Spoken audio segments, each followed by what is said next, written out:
Guten Tag. I'm Jared. I'm Laura. And in this video, I'm going to give you my 5 takeaways after visiting Germany for the first time from an American standpoint. Just a quick little disclaimer here. Everything we'll be talking about relates to experiences living in North Carolina versus life in my small town in Germany. We're not going to be talking about all of Germany, and that doesn't compare to all of the United States versus all of Germany. It's just small things that Jared realized in my small town that was different than life here in North Carolina. Yeah, we went places when we visited back in 2019, but we mainly stayed within the same area that her family grew up in. What I saw first, based off of my experiences, that was my first time ever leaving the country, so that's what I'm going to be talking about in this video. Right? Yeah.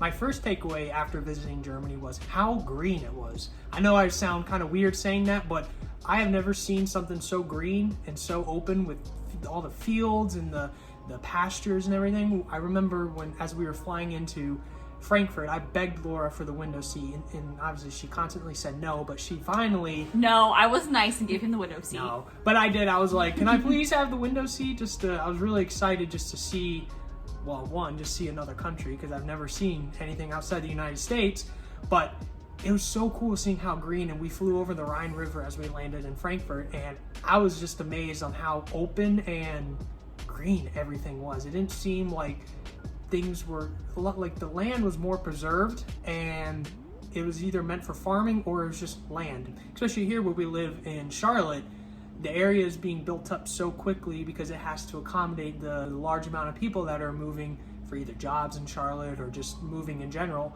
And so a lot of real estate is being bought up, and a lot of land here is just not...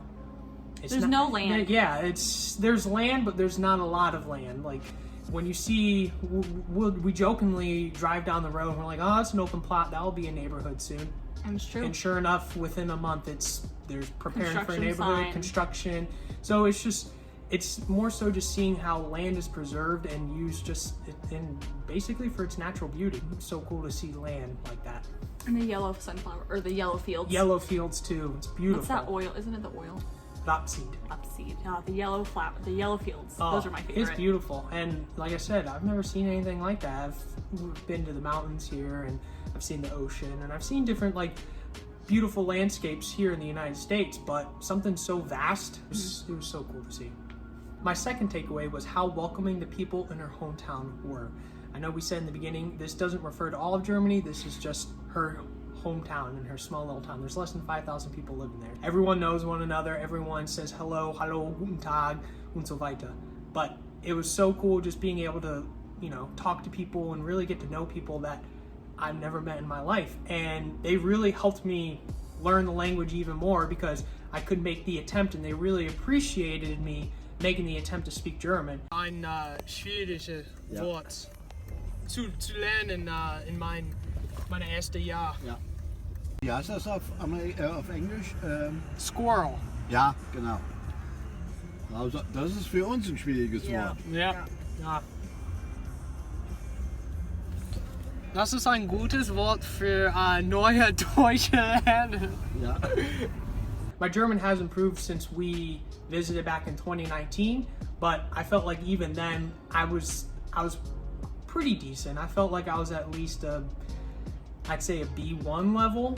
I'm still not fluent, but I definitely wasn't fluent when I went back in 2019. And so it was just super cool that, I could make the attempt. They really appreciate it, and it really made you feel more welcoming and not necessarily so like you were seen as an outsider, because I feel like when you go to a bigger city, they know that you're not from Germany, you don't speak German. I feel like they're automatically going to switch and want to speak English to you just to save time.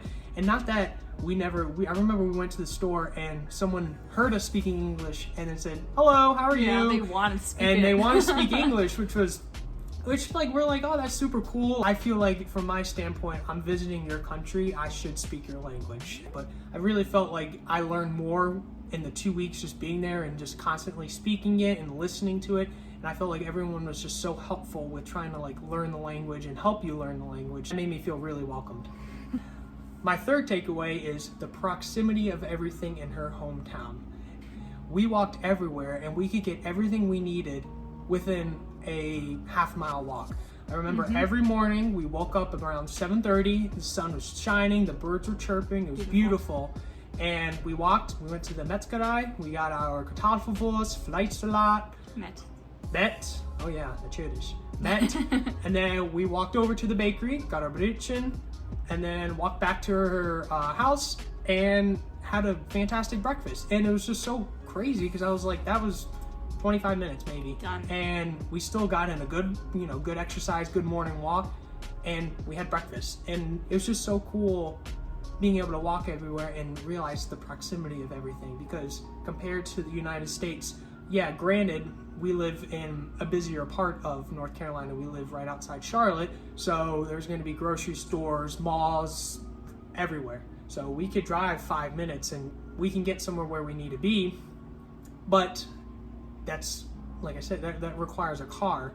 There in her little hometown, we could walk everywhere, and that was just so cool because, one, you don't have to worry about parking your car or trying to find a parking spot and worrying about driving. You just simply walk or ride your bike. Yeah, that's true. My fourth takeaway is the prices in Germany. I was so surprised how cheap beer is. That was amazing right there. I was already sold on that idea. I remember first day we got there, we had our breakfast, and then we went over to the local bar, and I could buy a liter of beer for less than €2. And I was like, I honestly, I was speechless. So I was like, this is so cool. I literally could have 3 beers and not break the bank. And yeah. I know a lot of restaurants here, you can vouch for it, you have drink specials here and there to bring customers in, but most of the time a beer on draft here is on average $6, depending on a basic beer too. Oh my gosh. So it all just depends, like, once again, all depends on the brewery here and what's being offered at a restaurant. But beer can range from, you can have like $3 draft nights, which are, that's a great deal. It's a steal, but some beers that even go up to like $7 for just a pint.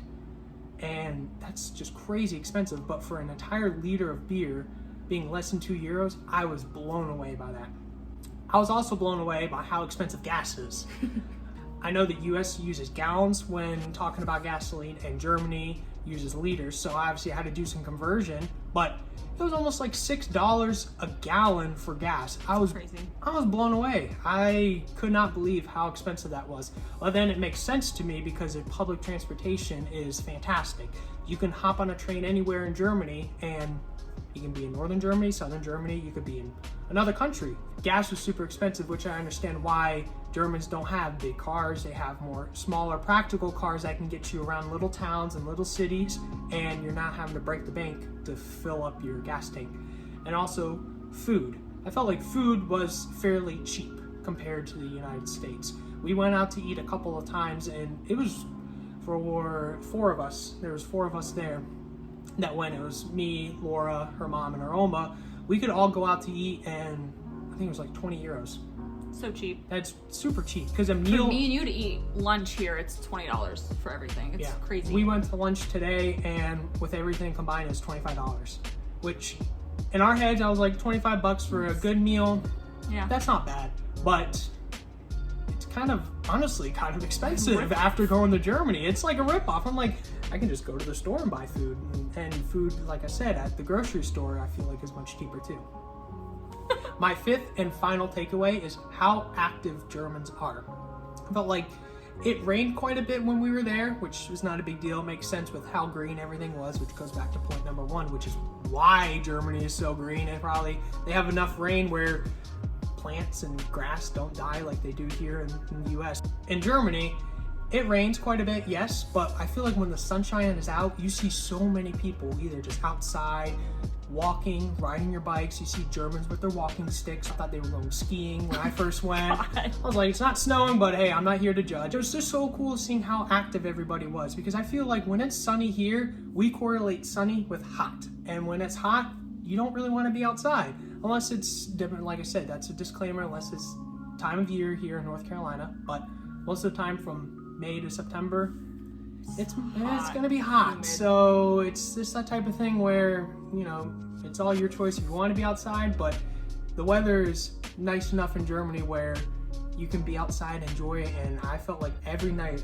you know, there's a couple nights when it rained, but it cleared up, and then we went on an hour walk, and it was just so nice just to see the peaceful countryside, hear the birds, see the sunset, and just relax. It was super, super nice. I know I did most of the talking. Laura's obviously been to Germany. I'm here for moral support. She's here for moral support, exactly. She was born there, so she just is listening, taking back, and just giving me the German stare here and there. Shut up.